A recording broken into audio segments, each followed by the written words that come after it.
On everyone, and this is a video I've been wanting to make for a little bit, just kind of give my impressions and ideas of what's to come with zombies in Black Ops 2.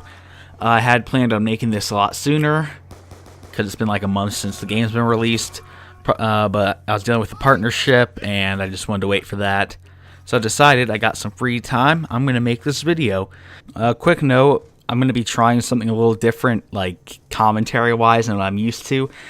I usually will have a video in the background playing while I commentate, and I just kind of ramble on until I'm needed. So I'm trying to do something different where I'm recording the commentary now, and I'm just going to place some video clips in the background of zombies. So hopefully it's a little bit smoother. I don't feel like I'm forced to ramble on, and I just kind of talk as I needed. So we'll see how it goes. Overall, I haven't been too impressed with zombies, honestly. From what could have been with zombies compared to what it is, I think they kind of failed.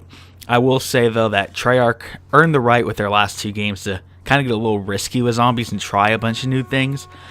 I just don't think it worked out. But, I mean, some people probably like Tranzit. I just personally don't. My biggest thing with Tranzit, though, is the map design, basically, in general. I mean, yeah, on its own, it's a huge, huge map, and there's a bunch of things to do. But the problem is, when you actually play it, you're basically playing like 5 survival-sized maps.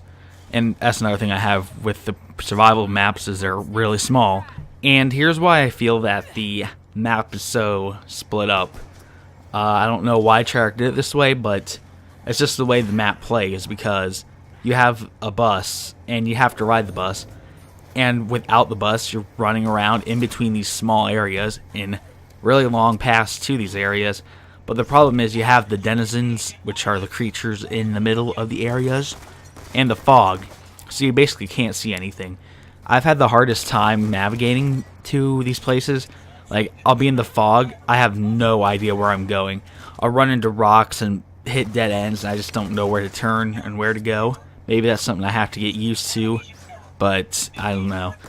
And then there's the lava in between areas. The lava on its own in the actual areas, it's decent. I don't have a problem with it. It makes it kind of difficult. Can be annoying, but I mean, what are you gonna do? The problem is they have giant patches of lava in between the areas, so you have to run through them if you want to go without the bus.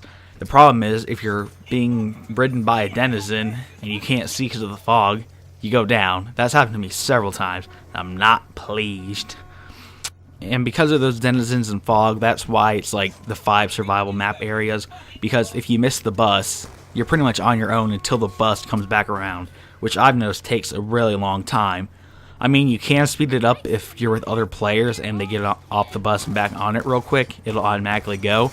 But that doesn't happen a lot, especially if you're playing with randoms. So you're kind of stuck with waiting for the bus to go for its full time, and that can take a long time. So don't miss the bus.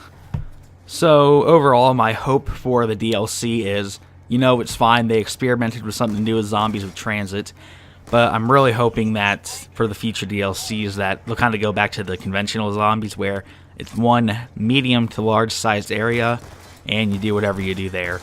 I mean, I imagine that it's going to be connected to Tranzit somehow, whether the bus gets ridden there or just story-wise, I don't know.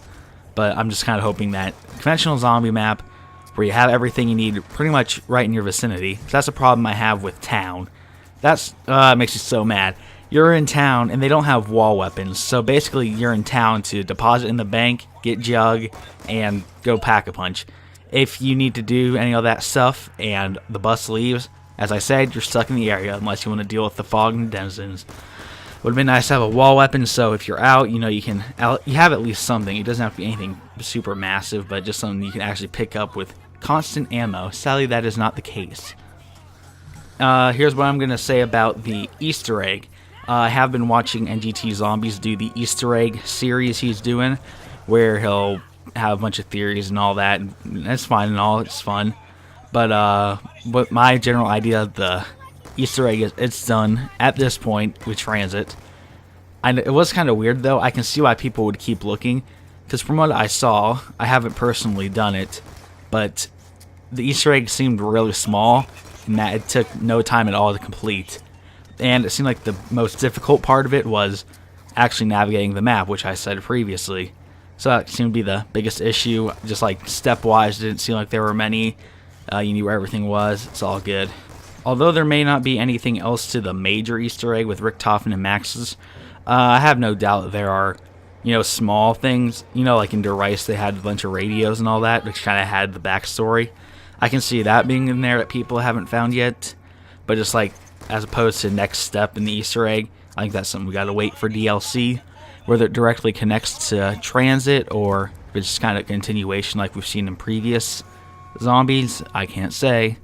But as it is in Transit, I don't think there's any more steps. Could be wrong. I'll keep watching NGT Zombies. If he finds stuff, great. If not, then he makes a bunch of videos. Hooray. I do also have the privilege of having an Xbox, and I bought Season Pass. I wouldn't call it a privilege, that's a bunch of money there. But regardless, I downloaded Nuketown Zombies, had a chance to play it. I played once solo, which I have a video up of my first playthrough. Check it out, shameless plug. And I've also had the chance to play with randoms today, and we actually did really well. We got to round 25. That was insane. It took 2.5 hours or something. But it was fun just to play with some randoms. On Transit, I get stuck with randoms, and I make it to round 10. So these guys knew what they were doing. They know their circles. They've been to kindergarten. So overall, I enjoyed Nuketown. It was a nice little map, remembering all the places that actual Nuketown is. What I did really like about it is it's a survival map technically, but I think it's the biggest survival map. It plays like the biggest one anyway, which is weird what you say of Nuketown, that Nuketown's the biggest anything, but it is. It seemed like the biggest survival map. There's room to run around, and you can find places, a bunch of doors open. So I enjoyed it. I'd probably play it more than Transit if people I knew actually played Nuketown. They don't, because they don't have Season Pass. So I may be playing some Transit, some Nuketown Zombies. I don't think I'm going to be playing too much Zombies in general, though. I'm probably going to stick to multiplayer.